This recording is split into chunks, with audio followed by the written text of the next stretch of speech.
Morning. We are in Daf Tzadi Dalet Amid Base 94b, and the Mishnah had said that if there is a courtyard or a house that have a breach on two sides, the walls collapse on two sides to the public domain to Rishus HaRabim, then they are usher.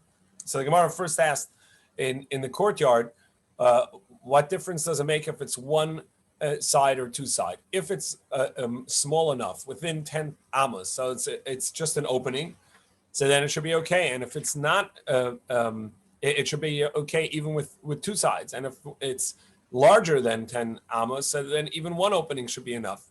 The Gemara says really it's less than 10 amos, and it is an opening on the corner of the courtyard. And since it's on the corner of a courtyard, it does not count as it will not count as a proper. It will not count as a proper doorway because people don't have a doorway on the corner, and that doesn't count as an opening. It counts rather as a gap in the wall, and is now this courtyard is now open to the public domain. V'chein, second line of Tzadi Dalet Amid Beis 94b. V'chein bayis shenifratz mishtei ruchos. Similarly, a house that is open on two sides. So why on one side? If it's open on one side, that do you say that it's still going to be a valid house, even though that one side of the house is going to be open to the Rishus HaRabim? It still counts as a valid house because we say Pi Tikra Yored V'Sosim. The Amrin on Pi Tikra Yored V'Sosim that the roof itself counts as a partial wall. The side of the roof counts as a partial wall, and that comes down as a halachic virtual wall and encloses the house. Well, if that's the case, we can say it on two sides as well.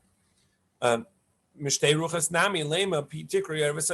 on two sides, whether perpendicular or parallel, we should still say Pi Tikra Yored V'Sosim. Even if the wall of the house collapsed, the roof is still there, and the thickness, the depth of the roof is going to be sufficient to create a partial wall, and that wall is Yored V'Sosim, comes down and encloses the house. Amri Devei Rav Mishmei de Rav. So in the name of Rav, they said that actually what's going on here is Kagun Shenifratz B'Keren Zavis V'Kiru B'Alachsim. That the breach in the walls that collapse are at a corner, and there is no opening, there is no wall that you can pull down from the depth of the roof because the roof is on a slant. It's a slanted roof, and since it's a slanted roof, it doesn't count as a Pi Tikra, as the opening of a wall, literally the mouth of the wall, the side of the wall, which is going to be able to be pulled down. That's the way Rashi interprets. Tosfos says that the roof itself also partially collapsed and it's on an angle, and that's why there's no Pi Tikra. Either way, we're going to go with Rashi. This is a slanted roof which doesn't have the ability to have a Pi Tikra Yored V'Sosim, create a wall from the thickness of the roof. Amar Devei Rav Mishmei de Rav Kan Shenifratz B'Keren Zavis V'Kiru B'Alachsim. The lekalamemer Pi Tikra Yored V'Sosim. So in such a scenario, you cannot say that the thickness, the mouth of the roof, is going to come down and create a wall. Shmuel Amar. However, Shmuel says all of this is that's not what's going on here. Afilu b'yesem me'eser. That really both the courtyard and the house are talking about that the breach, the broken wall, is larger than 10 amos, and therefore it doesn't count as an opening. Rather, it counts as a breach in the wall. And then we're back to the question. So if so, why do we need that there are two breaches in the wall? Even one is sufficient. So the Gemara says you're right. Shmuel says even in a courtyard, even one breach of more than 10 amos open to a public domain would be sufficient to invalidate the courtyard. The Mishnah only mentioned two because for a house you need two. Mishum bayis, ubayis gufei tikshi. And by a house itself, why can't we ask the same question? By one side of the house, you are willing to say that Pi Tikra Yored V'Sosim, so too as well, you should say Pi Tikra Yored V'Sosim that the mouth of the roof, meaning the thickness of the roof, counts as the beginning of a wall, and that comes down and encloses the house. So Gemara says, no, we can't say that according to Shmuel, because Shmuel said in regards to an achsadra bebika, if you have a gazebo in an open field, so where you only have the roof, you don't have the walls. Rav says you can carry within the space of the gazebo, because the P tikra yored v'sosim. He says even on four sides, we're going to say P tikra yored v'sosim. The thickness of the roof is going to create a wall, a halachic beginning of a wall, which we can then virtually pull down and consider the space enclosed. So too over here. But Shmuel disagrees. Shmuel he can only carry within 4 amos of that space, and the reason is because he does not say Pi Tikri Yored V'Sosim. So why over here in regards to the house would Shmuel say Pi Tikri Yored V'Sosim? Olakashi. This is not a question. Ki lesle bedalid. When does Shmuel say that we don't say Pi Tikri Yored V'Sosim if it's open on all four sides? So that you can't create a full 4 walls with this concept of Pi Tikri Yored V'Sosim. However, if you already have one physical wall, the other 3 walls it's sufficient to say Pi Tikri Yored V'Sosim, that the roof thickness is going to be sufficient to now create a wall on that side, which we can pull down virtually and create a wall from. So too in regards to the house, Shmuel is going to say if all 4 sides were a breach, we won't say Pi Tikri Yored V'Sosim. But if there are 2 walls open to the public domain, there you could say Pi Tikri Yored V'Sosim, because there is still a wall standing within the house.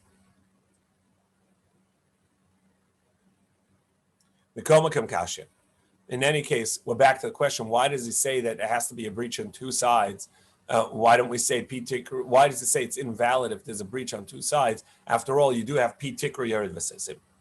Gemara says, "Kadamid Rav Mishmei the Rav," like they said in the Academy of Rav, in the name of Rav,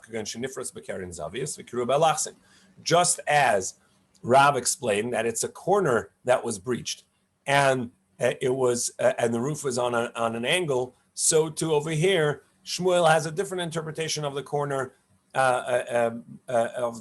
breach. That not only is there a corner breach, but also some of the roof collapsed along with it. That 4 tefachim of the roof as well collapsed. So not only did the wall collapse, but also 4 tefachim depth of the roof also collapsed. And so what happens is when you say Pi Tikri Yored V'Sosim, on the 5 amos and 5 amma gap of the wall that collapsed, essentially you have more than 10 amos wide, or of Pi Tikri Yored V'Sosim. You have a 5 amma breach on one side and more than 5 amma on the other side. And even though you're going to say Pi Tikri Yored V'Sosim, that the wall, the thickness of the roof is going to come down and create a wall, but that wall is farther than 3 tefachim. There's not loved. There's a full space of 4 tefachim from the actual wall to the virtual wall, and that's too big of a gap. And so you're going to have to enclose that, and so you're going to need a third Pi Tikri Yored V'Sosim, a third virtual wall, a halachic wall coming down on the one side, and a 4th one coming down on the other side, in order to close up the 4 tefachim gap from the actual wall to the virtual wall. So now you need 4 Pi Tikras, 4 times that the roof is going to come down and close a wall. And Shmuel says you don't say that 4 times. 3 is max that you can say. So now the Gemara explains, why didn't Rav say like Shmuel, and why didn't Shmuel say like Rav? So Shmuel like Rav. Shmuel didn't want to interpret like Rav, alachsen like Atani, because it doesn't say anything about a slanted roof, and that's atypical. Most of their roofs were flat.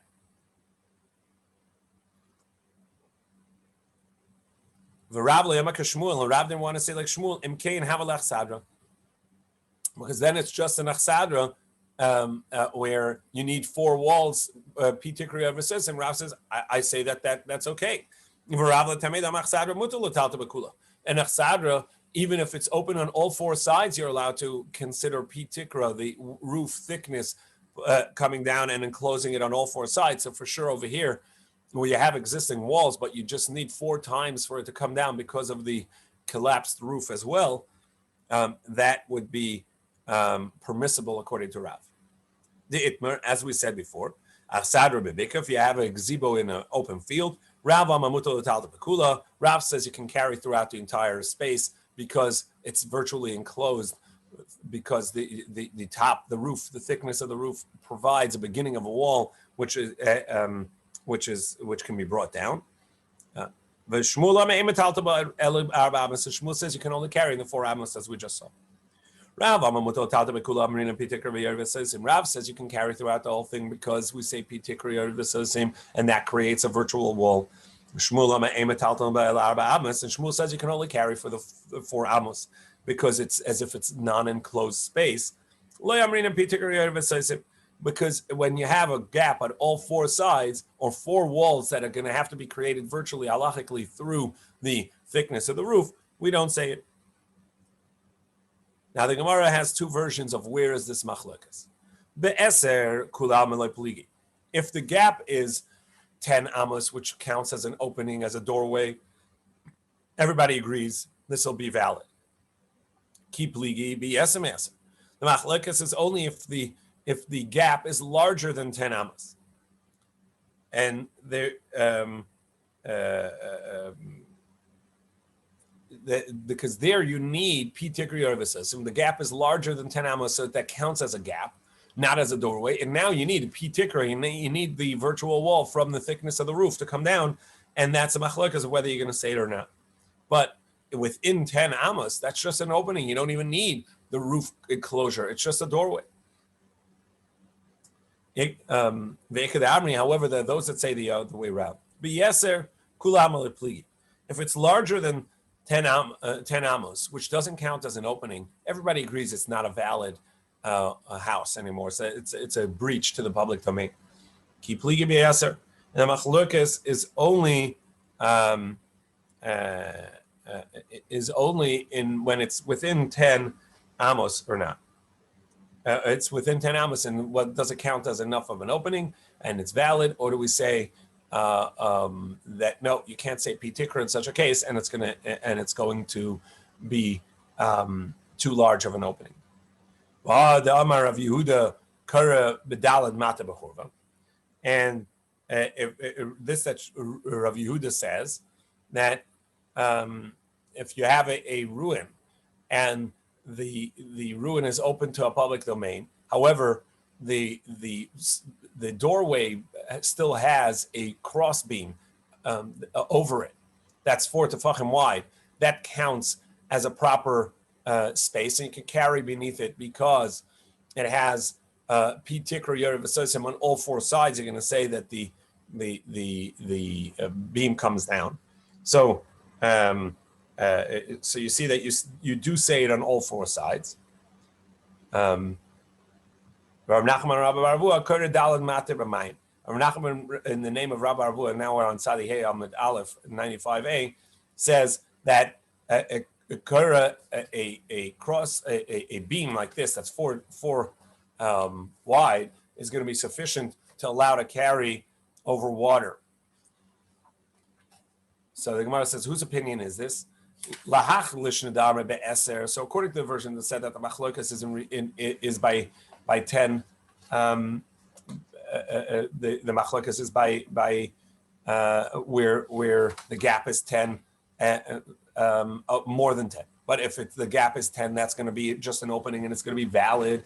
So look, so according to that version, be'eser lo pligi be'eser, then this halacha of Rav Yehuda, that Rav Yehuda said that the beam over a ruin is going to be valid, and that Rav Nachman says over water is going to be valid, it must be that it's talking about that the gap is maximum 10. And so therefore, we're going to say Pi Tikri Yored V'Sosim according to everybody. But according to the version that says that, no, even if it's less than 10, Shmuel is going to say it's not, you can't say Pi Tikri Yored V'Sosim on all four sides. Only Rav says it's going to be okay. So this that Rav Yehuda and Rav Nachman said that that you say for a beam, you're going to say Pi Tikri Yored V'Sosim on all four sides. Karav. This is going to be the opinion of Rav, who says that even a gazebo in an open field is going to be okay, because you say Pi Tikri Yored V'Sosim, that the thickness of the roof, and in this case the thickness of the cross beam over the ruin, is going to be sufficient to say Pi Tikra, that thickness comes down and encloses the space beneath it. Lema Abaye v'Rava beplukta de Rav Shmuel kamipalki. So let's say another machlokas, which we're going to see in a moment, regards to a sukkah, is going a machlokas between Rava and Abaye is going to be the same as the machlokas between Rav and Shmuel, and the Gemara is implying that why did they have to argue about it in Sukkah when we already have this machlokas discussed here in regards to these walls. The Itmar, as it was said, Sichech al gabi achsadra. Somebody had a gazebo and threw schach over it and made it into a sukkah.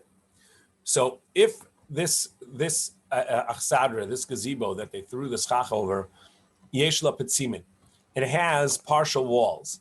So that's going to count as enough of a halachic wall that would permit it.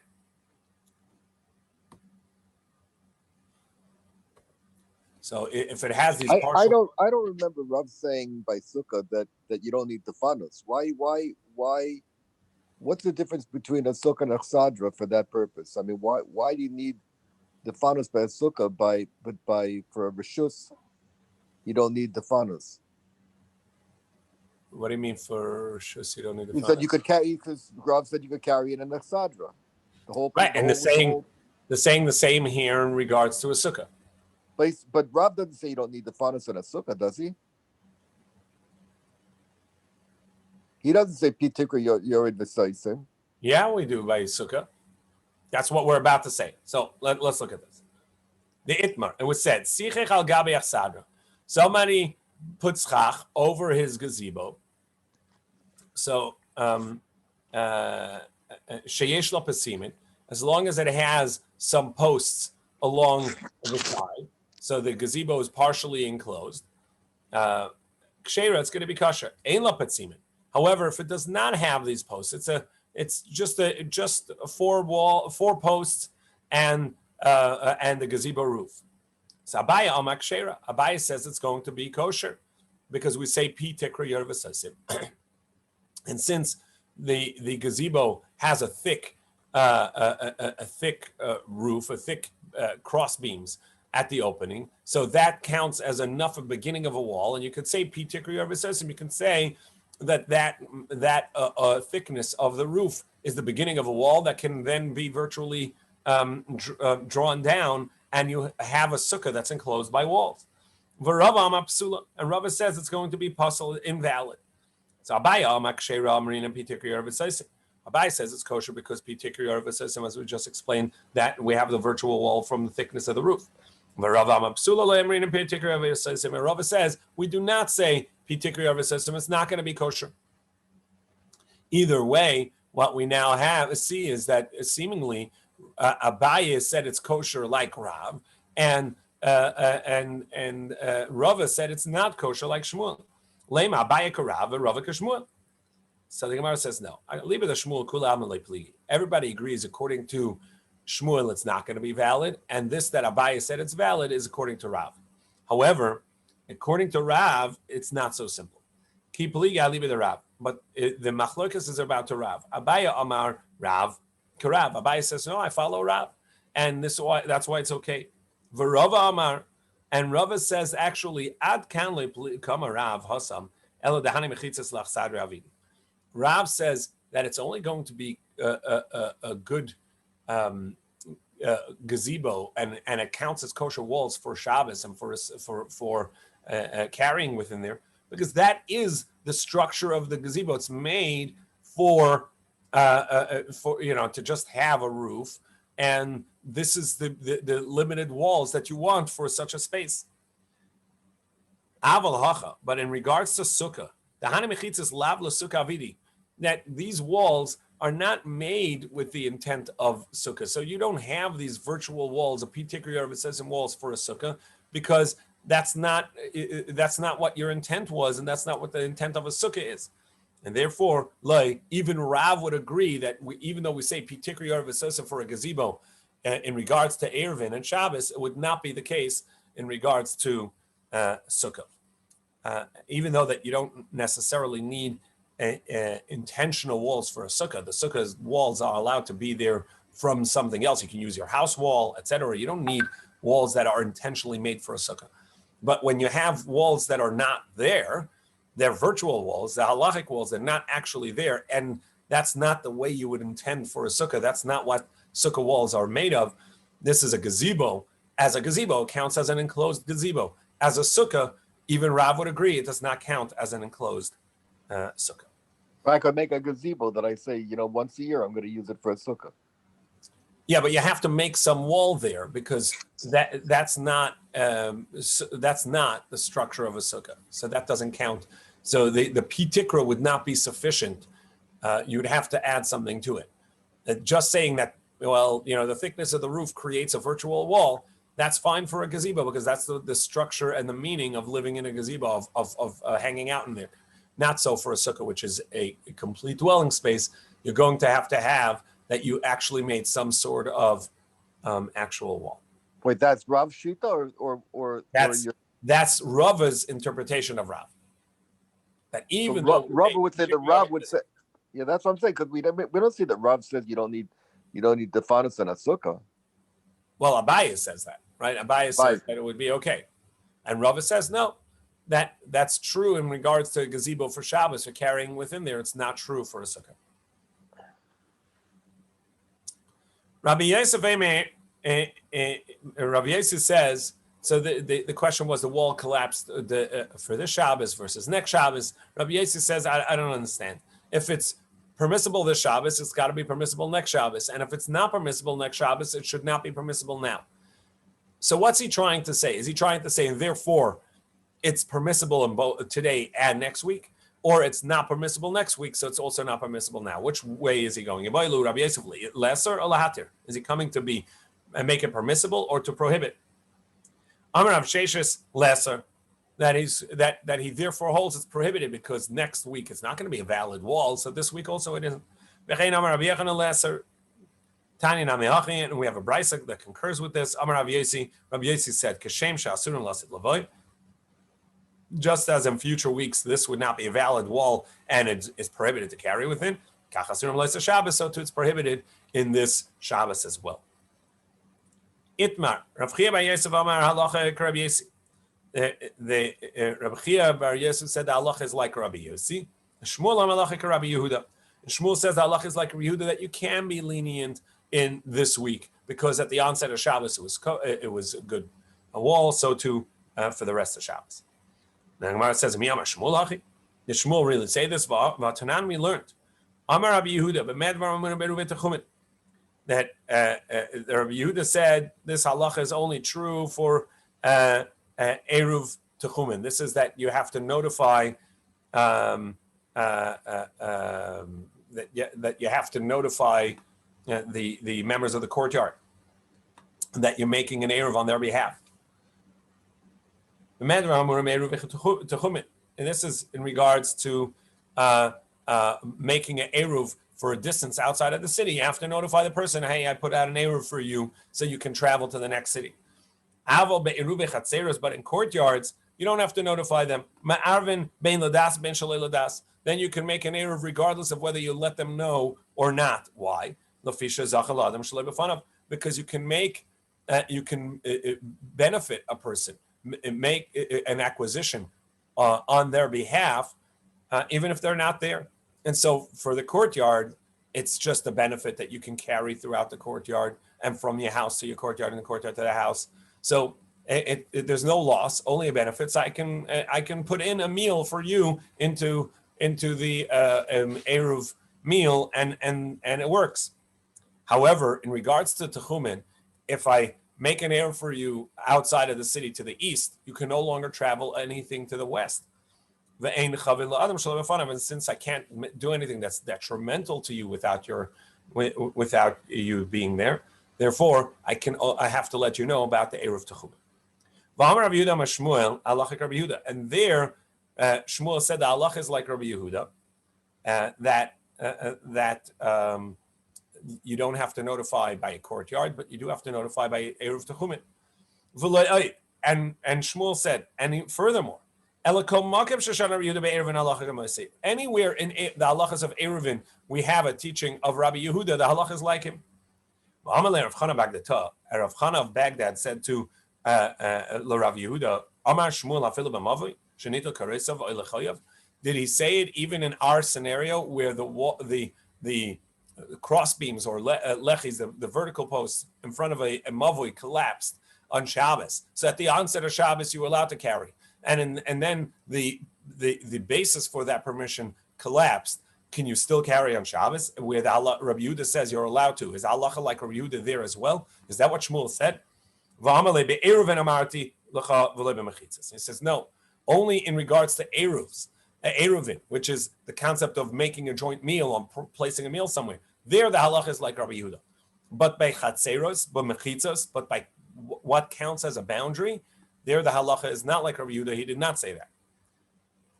Shmuel, I heard explicitly explained from Shmuel himself. It depends. If the breach that fell, the wall that fell from the courtyard, or the beams and cross beams that fell at the opening of the alleyway, if they're open to a Carmelis, to a rabbinic space, then you can be lenient for the rest of Shabbos. Just like at the onset of Shabbos, you're allowed to carry, you can continue. However, if it breached to a Torah level public domain or a Shus Harabim, then you cannot carry anymore.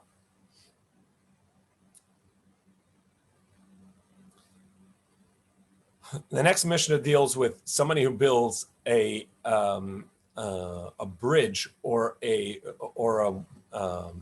house over a street, over public domain. Does that count as walls for the space beneath it?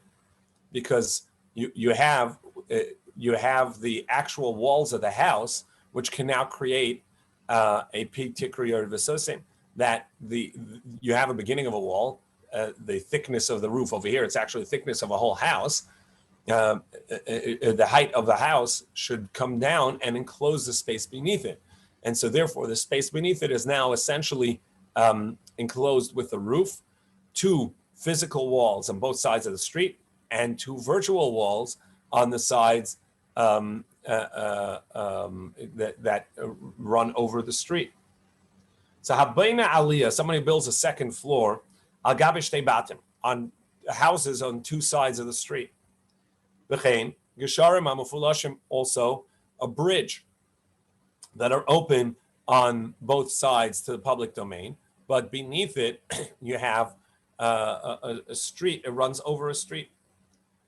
Metaltal and Tachtema Shabbos. You're allowed to carry beneath them on Shabbos, even though you're standing in what would technically be a public domain.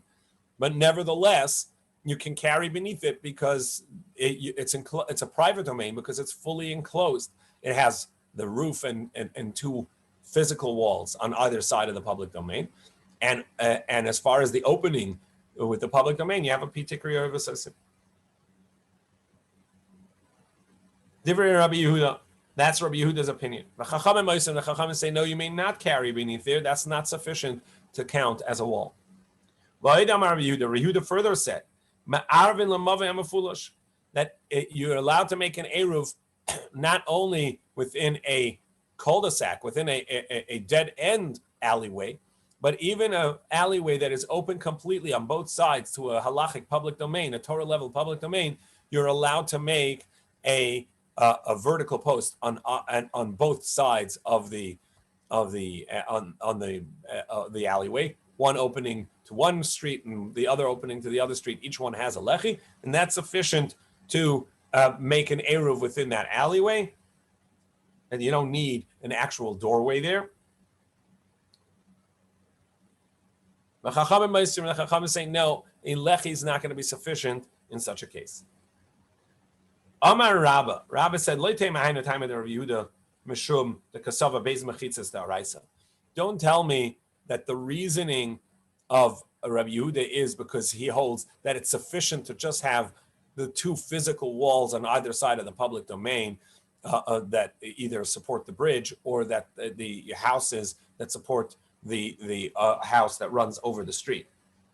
Ella, that's not the reason. Ella mishum da pitikri yarvasasim, but rather it's because that we say that you already have a partial wall above from the bridge or the house, and therefore that thickness of the wall that's above comes down and creates a virtual wall below. Esavei Abayin.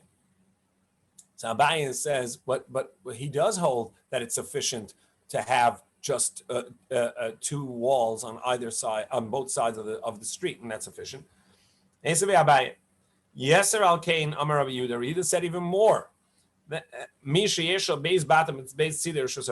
long as you have a house on each side of the public domain, so that means you have a wall on each side of the public domain, and that's sufficient to count as on a Torah level a private domain. And all you need to do is you put a lechi, a vertical post, at the beginning and end of your property on one side of the public domain of Rosh Hashanah, or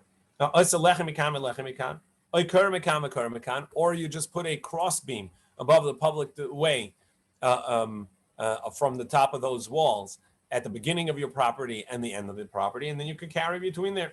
You could carry in the public domain because it counts as completely enclosed. Two physical walls plus these halachic delineations at the end, a vertical post or horizontal post on either side, on both sides there. And the Chachamim disagreed with him and said, no, that's not enough to create a space, a eruv within a public domain. That is true. That's what he says. However, that's not sufficient to tell us that two walls are sufficient to make a raisa space. And therefore, we need our Mishnah to tell us that Pitikri Arvisosim, that the reason for the bridge is going to be that you have a third and fourth actual wall, halachic wall, by pulling down the walls above.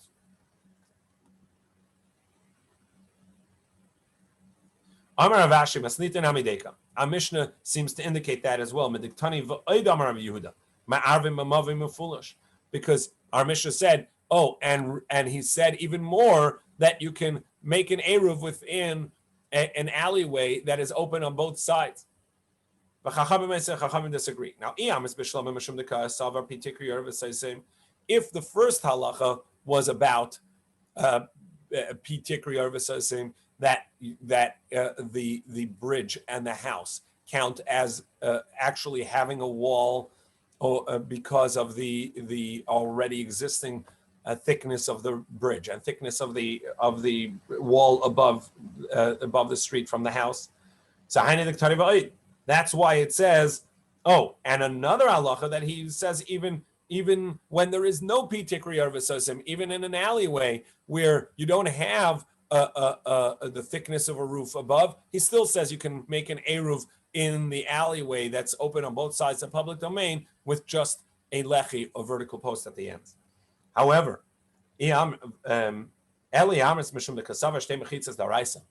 if the reason of the bridge is not because of the thickness of the bridge above the street, but rather because the posts on the two sides that support the bridge or the houses on the two sides, so why do you have to talk about a bridge at all and house this anymore? You already know that all you need is two walls on the side on each side of the street, you need a wall, and that's sufficient. If you say that 2 walls is sufficient to make a daraisa enclosure, so how is he adding anything by saying, oh, and an alleyway is that way? For sure, if in a public domain, an actual reshus harabim, I can just enclose it with a lechi on each side. For sure, an alleyway, which is not a public domain, for sure I can do so. Shema mina. So we see that the halacha of the bridge was because of P Tikri or the Sosim, because we say that the roof, meaning the bridge or the house, creates a third and fourth wall, and then the Mishnah says, and furthermore he says in an alleyway that you can enclose it with just a lechi on each side of the mavel. Hadron Lach Kol Gagas. With this we complete the 9th parak of Eruvin.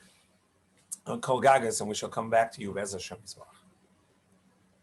Hamatzit Tefillah. So now we're going to talk about what certain items that are allowed to be carried or worn in, and how to do so. So Hamatzit Tefillah. Somebody finds a whole bunch of tefillin on Shabbos outside in a domain that you cannot just pick it up and carry it.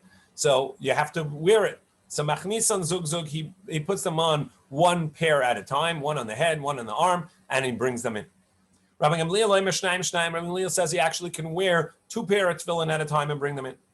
But mad varma b'yishanis. This is true by old one. So since he can tell that the knots are made properly, and therefore the you're not allowed to leave them there because it's disrespectful for the mitzvah tefillin.